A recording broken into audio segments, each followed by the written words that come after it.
Hi, I'd like to talk about the Wi-Fi evolution in terms of the rate, physical rates, of course, 5-layer rates, because we have Wi-Fi 7 upcoming and we'd like to see what's in store for us in Wi-Fi 7 relative to what we have seen before.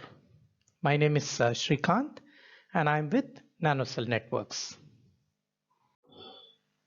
So if you see the Wi-Fi evolution over these generations, of course, with the very recent branding of Wi-Fi 6, one of the predominant stories is this peak PHY rate evolutions. Of course, this is a very nice story because it is in the form of numbers. It can be printed on boxes. And I think this is a very significant sort of what you can say place in the Wi-Fi evolution. If you closely examine it numerically, what has happened? This is what has happened. We have jumped, in the initial days, this was a very important jump as we kind of got Wi-Fi really into the boxes. Then came the OFDM parts. Then there was dramatic jumps, more than 10-fold. So we had this HT and VHT Wi-Fis. But then very recently, we have not worried too much about the rates because, there were other problems to attend to. So specifically, that's why 11AX was called as a high efficiency wireless LAN. The focus was not singularly on the rates or the consequent throughputs. What contributed to some of these major jumps? So if you look at it, there were three things which were probably involved. Bandwidth, from the initial days of 20 megahertz, we have moved on to up to 160, but I would say 80 remains quite popular in products. Maybe enterprise deployments don't have 80, but home, etc., you have 80. Spatial streams up to 8 defined. Maybe 2 is the sweet spot. Maybe a little bit more in higher end products. These two, I think, are singularly the most important things in the sort of rate business. Little deceiving is this because once you jump from say 64 QAM to 256, you think you're going through a big jump. But if you closely look at it, it's in the power of 2. It's going from 2 power 6 to 2 power 8 to 2 power 10.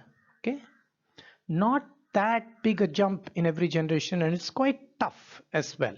Okay, but it is also there. It is also contributing to the overall rate increase.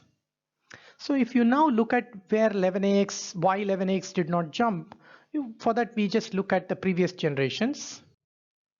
If you look at from 11A to 11N, we had this doubling of bandwidth, and we also had the 4-stream MIMO coming in. Okay, that predominantly was the major factors in the jump. And when we look at from 11N to 11AC, we had the jumps in bandwidth, we had the jumps in spatial streams. So again, a similar sort of, you can say, move. Of course, you can say 256 QAM also added. Here again, some few other things are there, but I'm only looking at the major factors. Now 11AX, as you will understand, and for that, if you look at the first row, no change in bandwidth from 11AC peak-wise, no change in spatial streams peak-wise. 256 to 1024 QAM, remember it is just a 2 power 8 to 2 power 10. It's a 10-8 jump, not as dramatic as a 256 to 1024 jump.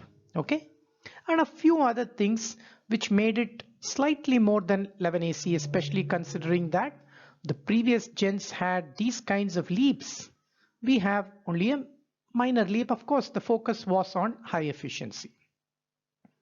Why are we talking about this? Because in the very next generation, which is aptly branded as EHT, extreme high throughput. So we are jumping on to the similar to the HT, VHT evolutions to the EHT WLANs.